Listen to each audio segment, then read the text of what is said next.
Behold, in all her majesty, the humble beige box, the Windows PC. Ground zero for many gamers' nascent experiences in the wide world of making on-screen characters do stuff. Over 40 years, the IBM-compatible PC has maintained its relevance, adapting to meet the ever-evolving challenge of the console upstarts. Greetings, YouTube human, my name is not important. What is important is... Oh, for fuck...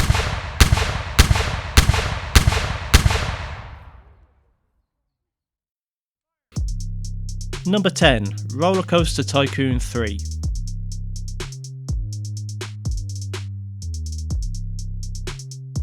The 1990s brought us the genre of the God game, where titles like Populous, Megalomania and Civilization put you in charge of basically everything.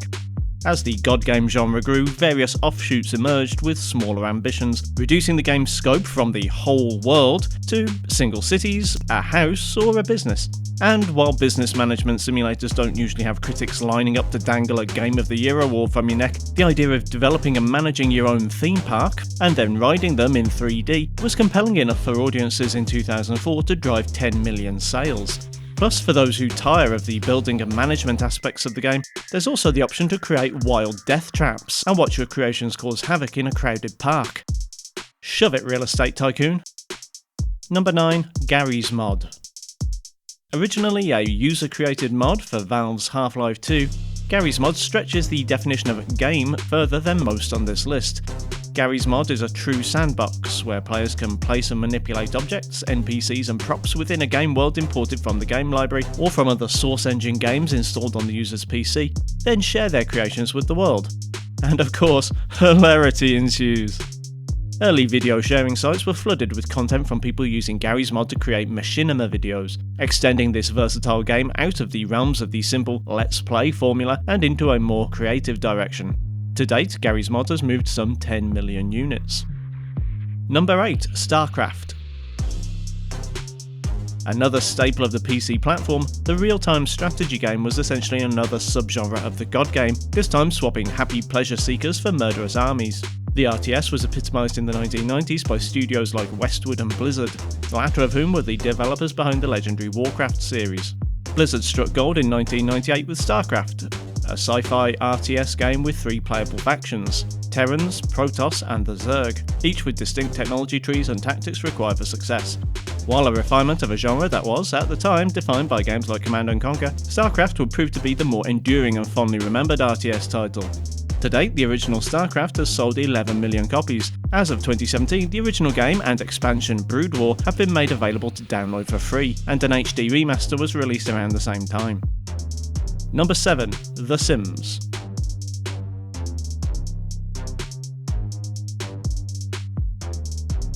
SimCity developers Maxis offered a rather extreme take on the very 1990s idea of virtual pets by applying the popular city management formula on a much smaller scale. Players are put in charge not of a bustling metropolis, but of the lives of individual human simulacra, or Sims. Players get to design and build homes for their Sims before taking a godly amount of influence on the lives of their human-shaped pets. After designing and naming your pet humanoid, you are given a reasonable starting sum of virtual money with which you get to essentially live vicariously through them, indulging in such millennial fantasies as building a home, raising a family, going to work, eating, drinking and shitting on command. That's right, you get to live the dream. Over 11 million people have taken grotesque pleasure in the original Sims since its release in 2000. Number 6. Terraria.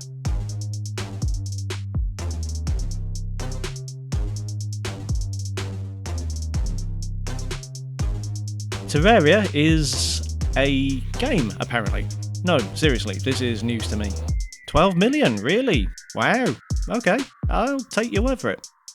Terraria is, I am learning, a 2D side-scrolling sandbox developed by Relogic and launched in 2011. Gameplay involves mining and crafting. My initial reaction was doubtless the same as many others, that is, it's almost as if Terraria were the SNES original and Minecraft were the N64 3D sequel. Despite these similar themes, Terraria goes more for a Metroidvania approach to gameplay with an unusual keyboard and mouse control method, and emphasises exploration and combat within the procedurally generated world, and even features NPCs with which players can interact and trade with.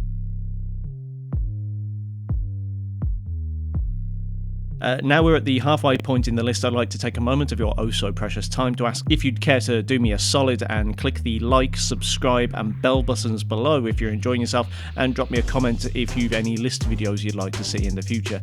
Many thanks, and back to the list. Number 5. Half-Life 2. The sequel to 1998's genre-defining Half-Life, HL2 was widely lauded on its release for its compelling storyline, realistic graphics and animation, and notably its Havoc physics engine, the latter of which probably helps explain why every other game from 2005 onwards has some sort of gravity gun knockoff. Once more, the player dons the HEV suit of one Gordon Freeman, this time brought out of a rip in the fabric of space-time to the beautifully dreary City 17. As the Free Man, you are tasked to liberate humanity from the occupying forces of the Combine, using an array of weapons including but not limited to the aforementioned zero-point energy field manipulator, or gravity gun.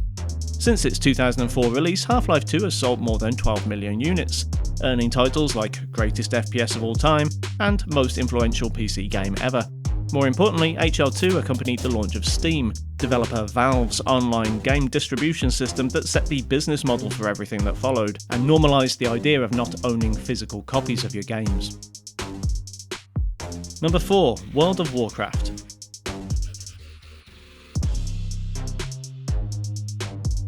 Blizzard's digital crack, known as WoW, is the most wildly successful example of the massively multiplayer online RPG genre, so much so that subsequent MMOs would often be disparagingly referred to as WoW clones. World of Warcraft is set in Azeroth, the high fantasy world introduced in the original Warcraft RTS games. In true MMO fashion, new players create their in-game character before setting off into the world to make money and gain loot by adventuring, completing quests and harvesting. Better loot requires more effort, encouraging players to team up in order to complete tougher dungeons that can't be completed by playing solo.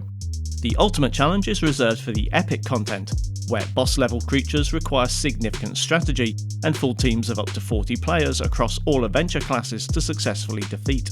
Reporting sales for this game is tricky. According to Polygon.com, WoW had over 100 million active accounts as of 2014, and yet Statistic Brain had reported unit sales of just 14 million in December of 2013, implying that over 80% of WoW's accounts are of the free trial variety. Whatever the truth of it, and the publishers have been rather tight-lipped of late regarding sales figures, with over $9 billion of total revenue over 15 years, WoW's achievement deserves considerable respect. Number 3. Diablo 3. The third in Blizzard's iconic dungeon-crawling action RPG series was a controversial one. Continuing the story of the previous two games in the series, Diablo 3's isometric style echoes genre classics like Planescape Torment and Baldur's Gate, but with modern features like high-quality real-time 3D rendering, texturing and lighting, atmospheric music and effects, and always-online DRM. The latter feature continued a questionable industry trend by requiring players, regardless of whether playing single player or multiplayer, to be constantly connected to the internet to prove they weren't using a pirated version of the game. Thankfully, this controversial development proved worthwhile, as Blizzard's DRM solved piracy, and nobody will illegally download and play cracked versions of games ever again. For all the valid criticism levelled at Blizzard over Diablo 3, one can't fault their support for the game. 7 years after its release, and Diablo 3 still received updates with new content, new challenges, and new reasons to come back for more.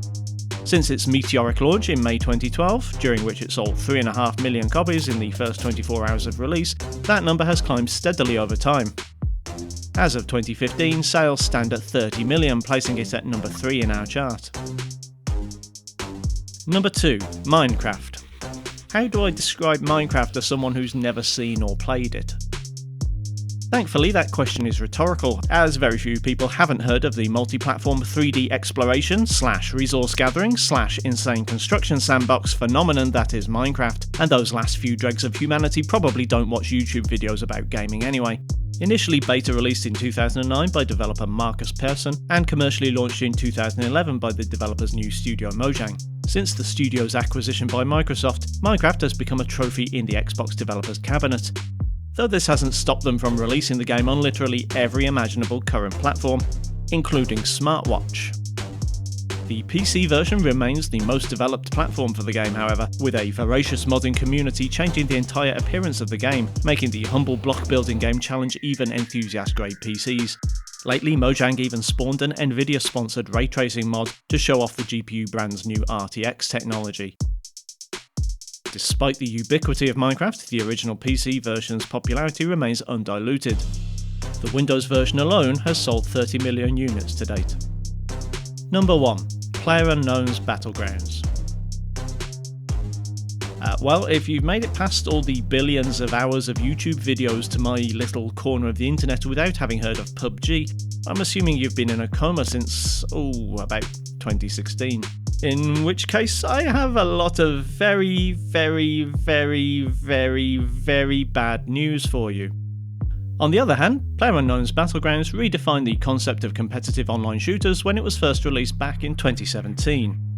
The now ubiquitous Battle Royale formula, where a wide arena gradually shrinks over time, bringing the players closer together and inevitably forcing conflict until only one player remains, might not have been born in PUBG, but it was certainly the first game of its kind to stick in the public consciousness. Whether the game's appeal is the result of capturing the cultural zeitgeist, or simply shrewd marketing, is debatable. As of June 2018, PUBG Corporation reported its blockbuster first and or third person shooter had sold 50 million copies across PC and Xbox One. As impressive as this statistic is, that number is dwarfed by the 350 million users of the free-to-play mobile version. How that compares to the rest of the free-to-play world is, however, a topic for another video.